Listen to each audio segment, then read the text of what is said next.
Hi.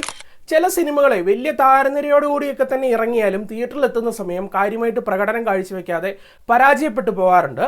അതേ cinema പിന്നീട് OTTയിൽ എത്തിക്കഴിയുമ്പോഴത്തേക്കും അല്ലെങ്കിൽ OTTയിൽ എത്തിയിട്ട് പ്രേക്ഷകർ കാണുമ്പോഴത്തേക്കും കുഴപ്പമില്ല കേട്ടോ, ഒരു OTT പ്ലാറ്റ്ഫോമിൽ ഇരുന്നുകൊണ്ട് കാണാൻ നല്ല രസമുണ്ടല്ലോ എന്നൊക്കെ തോന്നാറുണ്ട്. അത് പ്രധാനമായിട്ടും ഒരുപക്ഷെ ആ സിനിമയുടെ ത്രെഡ് എന്നൊക്കെയുള്ള ഒരു കാര്യം ഒരു തിയേറ്റർ മെറ്റീരിയൽ ആയിരിക്കില്ല, അതുകൊണ്ടായിരിക്കാം തിയേറ്ററിൽ പരാജയപ്പെട്ടു പോകുന്നത്. അതേസമയം OTTയിൽ എത്തുമ്പോഴത്തേക്കും ഒരു ചെറിയ സ്ക്രീനിലൊക്കെ ഇരുന്ന് ആസ്വദിക്കാൻ പാകത്തിനുള്ള ഒരു ത്രെഡും പരിസരമൊക്കെ ആയിരിക്കും, അതുകൊണ്ടൊക്കെ ആയിരിക്കാം മേ ബി. എന്തായാലും ഞാൻ ഇത്രയും പറഞ്ഞതിനുള്ള റീസൺ, ഞാൻ ഇന്ന് ഒരു സിനിമ കണ്ടു. ഇപ്പോൾ സർപ്രൈസ് ആയിട്ട് ആമസോൺ പ്രൈമിലൂടെ ഒരു OTT റിലീസ് നടത്തിയിട്ടുള്ള ഒരു ചിത്രമായിരുന്നു നാരായണീൻ്റെ 3 ആൺമക്കൾ എന്നുള്ളത്. ഈ സിനിമയുടെ കാര്യം ഇതുപോലെ തന്നെയാണ്. തിയേറ്ററിൽ നല്ല പരാജയം നേരിട്ട ഒരു സിനിമയാണ്. എനിക്ക് തോന്നുന്നു തിയേറ്റർ കാഴ്ചയിൽ ഓഡിയൻസിന് വലിയ കണക്റ്റായ സിനിമയൊന്നുമല്ല. പക്ഷേ എനിക്ക് OTTയിൽ ഇരുന്ന് കണ്ടുകൊണ്ടിരുന്നപ്പോഴത്തേക്കും എനിക്ക് അങ്ങനെ വലിയ മൂഷിപ്പായിട്ടൊന്നും തോന്നിയില്ല. ഞാൻ വലിയ എക്സ്പെക്ടേഷൻ കൊടുത്തില്ല കേട്ടോ, അതുകൊണ്ടായിരിക്കാം. എന്തായാലും ഈ ഒരു ചിത്രത്തെ പറ്റിയാണ് ഇന്ന് നമ്മൾ സംസാരിക്കാൻ പോകുന്നത്. ചിത്രത്തിൻ്റെ ഒരു പ്രമേയം എന്നുള്ളത് നമ്മളുടെ ചിത്രത്തിലെ ടൈറ്റിൽ സൂചിപ്പിക്കുന്ന പോലെ തന്നെ നാരായണി എന്ന് പറയുന്ന ഒരു അമ്മയാണ്. വാർദ്ധക്യം ബാധിച്ച് അതുപോലെ അവരുടെ അവസാന സമയത്തോട് അടുത്ത് നിൽക്കുന്ന തരത്തിലുള്ള ഒരു അമ്മയാണത്. എന്തായാലും ഡോക്ടർമാരെല്ലാം വിധി എഴുതിയിരിക്കുകയാണ്, ഇന്നല്ലേ നാളെ അമ്മ മരണത്തിന് കീഴടങ്ങുമെന്നുള്ളത്. അങ്ങനെ നമ്മളുടെ ഈ നാരായണിക്ക് 3 ആൺമക്കളാണുള്ളത്. ഈ 3 ആൺമക്കളും അവരുടെ തറവാട് വീട്ടിൽ ഒന്നു ചേരുകയാണ്. കാരണം അവസാന സമയമാണല്ലോ, അപ്പം അമ്മയുടെ കൂടെ ഇവർ വേണമല്ലോ. അപ്പം ഇതിനെ ചുറ്റിപ്പറ്റിയാണ് ഈ ഒരു സിനിമയുടെ കഥ നടക്കുന്നത്.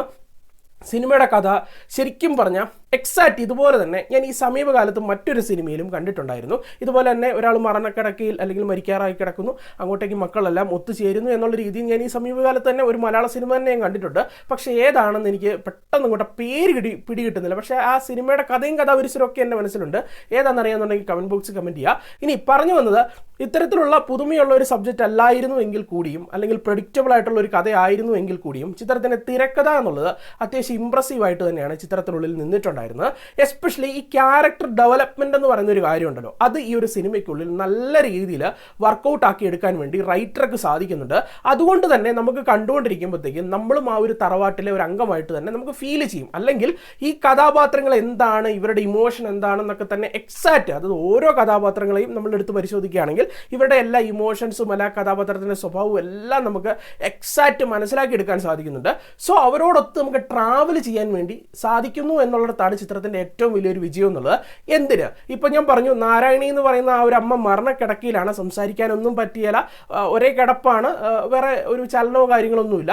എങ്കിൽ കൂടി സിനിമ കണ്ടു കഴിയുമ്പോഴത്തേക്കും ആ നാരായണി എന്ന് പറയുന്ന അമ്മയുടെ ആ ഒരു ഇമോഷൻ എന്താണ്, അല്ലെങ്കിൽ ഇപ്പോൾ ആ മരണക്കിടക്കയിൽ കിടക്കുമ്പോൾ പോലും എന്താണ് മനസ്സിനുള്ളിലെ ചിന്തകൾ എന്താണെന്നൊക്കെ തന്നെ മനസ്സിലാക്കാൻ പ്രേക്ഷകർക്ക് പറ്റുന്ന രീതിയിലാണ് ആ റൈറ്റിംഗ് നിന്നിട്ടുണ്ടായിരുന്നത്. ഒരുപാട് ഇംപ്രസ് ആയിട്ടുള്ള ക്യാരക്ടേഴ്സ് ആണ്. എസ്പെഷ്യലി ജോർജ് ജോർജിൻ്റെ ആ ക്യാരക്ടറിനെയൊക്കെ പറയണം. അതും ക്ലൈമാക്സിലോട്ട് എത്തിക്കഴിയുമ്പോഴത്തേക്കും നിങ്ങൾക്ക് നല്ലതായിട്ട് ഫീൽ ചെയ്യുമെന്ന് എനിക്ക് തോന്നുന്നു. അത്രയും നല്ല രസമായിട്ടുള്ള ഒരു ക്യാരക്ടറായിരുന്നു അദ്ദേഹത്തിൻ്റേത്.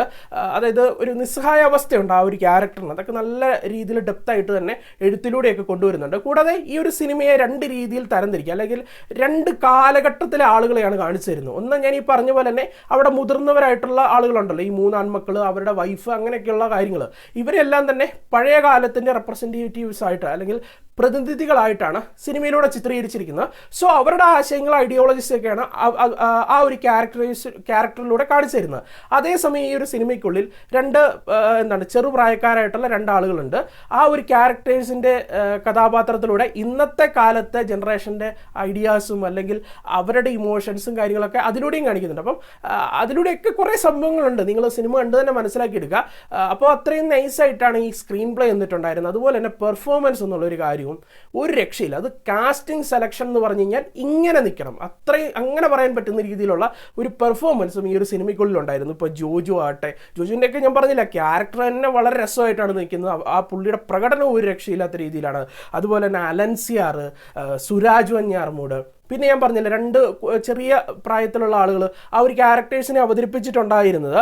ഒന്ന് തോമസ് മാത്യു എന്ന് പറയുന്ന ആക്ടറും അതുപോലെ ഗാർഗി അനന്തൻ എന്ന് പറയുന്ന ആക്ട്രസുമാണ് ആ 2 ക്യാരക്ടേഴ്സിനെ അവതരിപ്പിച്ചിട്ടുണ്ടായിരുന്നത്. ഇവർ തമ്മിലുള്ള ആ ഒരു ഇമോഷൻസ് അല്ലെങ്കിൽ ഒരു കെമിസ്ട്രി എന്നൊക്കെ ഉള്ളത് നല്ല രീതിയിൽ അത്യാവശ്യം പ്രേക്ഷകർക്ക് വർക്കൗട്ട് ആവുന്ന രീതിയിലുമാണ് നിന്നിട്ടുണ്ടായിരുന്നത്.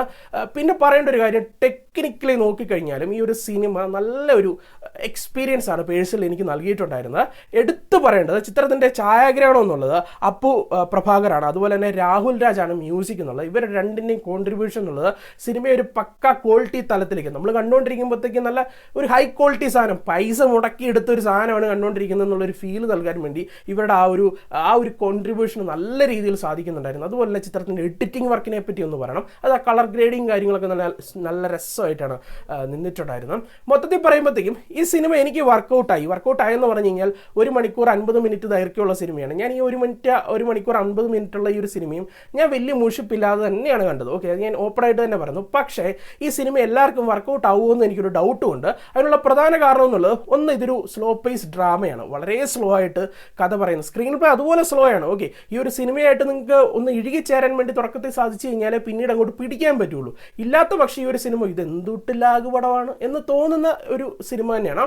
അതേസമയം മറ്റൊരു വിഷയം കൂടി എനിക്ക് തോന്നുന്നു, നിങ്ങൾ സിനിമയെ വളരെ പൊളിറ്റിക്കലി കറക്റ്റ് ചെയ്യാനൊക്കെ ആഗ്രഹിക്കുന്ന ഒരാളാണെങ്കിൽ ഇതിനുള്ളിൽ അത്തരത്തിലുള്ള കുറച്ച് കാര്യങ്ങളുണ്ട്.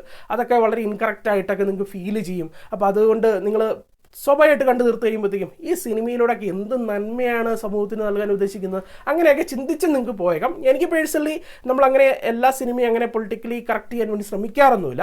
അത് സിനിമ അവർ ഡിമാൻഡ് ചെയ്യുന്ന കാര്യങ്ങൾ എഴുതി വെക്കുന്നു, അത് ആ രീതിയിൽ ഞാൻ എടുക്കാൻ ശ്രമിക്കാറുണ്ട്. അതുകൊണ്ടായിരിക്കും എനിക്ക് അങ്ങനെയൊന്നും തോന്നാത്തത്. അപ്പോൾ നിങ്ങൾക്ക് അങ്ങനെയും തോന്നിയേക്കാം. ഇത്തരത്തിലുള്ള വിഷയങ്ങളൊക്കെ ഉണ്ടെങ്കിലും എൻ്റെ ഒരു അഭിപ്രായത്തിൽ എത്രയോ സിനിമകൾ, മോശം സിനിമകൾ നിങ്ങൾ കണ്ട് സമയം കളയുന്നു. ആ ഒരു ടൈമിൽ ഇതുകൂടി ഒന്ന് ട്രൈ ചെയ്ത് നോക്കുക. ഒരു പക്ഷേ നിങ്ങൾക്ക് നല്ലതായിട്ട് ഇഷ്ടപ്പെട്ടേക്കാം, ഒരു പക്ഷേ കുഴപ്പമില്ല എന്നുള്ളൊരു ഫീൽ നൽകിയേക്കാം, ഒരു പക്ഷേ അയ്യോ ഇത് എന്തുട്ടവിഞ്ഞ സിനിമയാണ്, ഇവൻ ഇതിനാണ് ഇത്രയും പൊക്കി അടിച്ച് എന്ന് ചോദിക്കുകയും ചെയ്തേക്കാം. എന്തായാലും ഒന്ന് ട്രൈ ചെയ്ത് നോക്കിയേക്കാം. അപ്പോൾ എല്ലാത്തരം ഓഡിയൻസിനെ പരിഗണിക്കേണ്ടതുകൊണ്ട് ഈ ഒരു സിനിമയ്ക്ക് ഏറ്റവും കുറഞ്ഞ ഒരു 6.5 ഔട്ട് ഓഫ് 10 ആണ് നൽകുന്നത്, 10/65. പിന്നെ ഈ ഒരു സിനിമ ഒരു കാര്യം ഫാമിലിയായിട്ട് നിങ്ങൾ ആലോചിക്കേണ്ട. കാരണം ഈ ഒരു സിനിമ ഫാമിലി ആയിട്ടിരുന്ന് കണ്ടു കഴിഞ്ഞ് കഴിഞ്ഞാൽ നിങ്ങൾ തന്നെ ആലോചിക്കും, ചേട്ടാ എനിക്ക് എന്തൊട്ടിൻ്റെ കേടായിരുന്നു ഫാമിലി ആയിട്ടിരുന്ന് കാണാൻ എന്ന് ചോദിച്ചു പോകുന്ന രീതിയിലുള്ള കുറച്ച് വിഷയങ്ങളും കാര്യങ്ങളൊക്കെ തന്നെ ഈ ഒരു സിനിമയ്ക്കുള്ളിലുണ്ട്. കുറച്ച് കിസ്സും കാര്യങ്ങളൊക്കെയാണ്, അത് നിസ്സാരമല്ല. അതുകൊണ്ട് തന്നെ നിങ്ങൾ മെച്യൂർ ആയിട്ടുള്ളവർ തന്നെ ഇരുന്ന് കാണാനും കൂടി ശ്രമിക്കുക. കാര്യം പറഞ്ഞാൽ എനിക്ക് തോന്നുന്നു ഈ സിനിമ പ്രധാനമായിട്ട് പരാജയപ്പെടാനുള്ള റീസണും ഇത്തരത്തിലുള്ള സംഭവവികാസങ്ങൾ ഈ ഒരു സിനിമയ്ക്കുള്ളിൽ ആഡ് ചെയ്തുകൊണ്ടായിരിക്കും. അതൊക്കെ കുറച്ച് ഡോസ് ഉറക്കുകയായിരുന്നെങ്കിൽ എനിക്ക് തോന്നുന്നു കുറച്ചുകൂടെ ഓഡിയൻസ് ഈ ഒരു സിനിമ സാറ്റിസ്ഫൈ ആയേനെ. ഓക്കെ, അത് ഫാമിലി ഓഡിയൻസ് ഒക്കെ കയറുമ്പോഴത്തേക്ക് അവർക്കൊന്നും ദഹിക്കുകയല്ല അത്തരത്തിലുള്ള കാര്യങ്ങളൊന്നും. എന്തായാലും നമുക്ക് മറ്റൊരു സിനിമയുടെ വിശേഷമായിട്ട് വീണ്ടും കാണാം. ബൈ.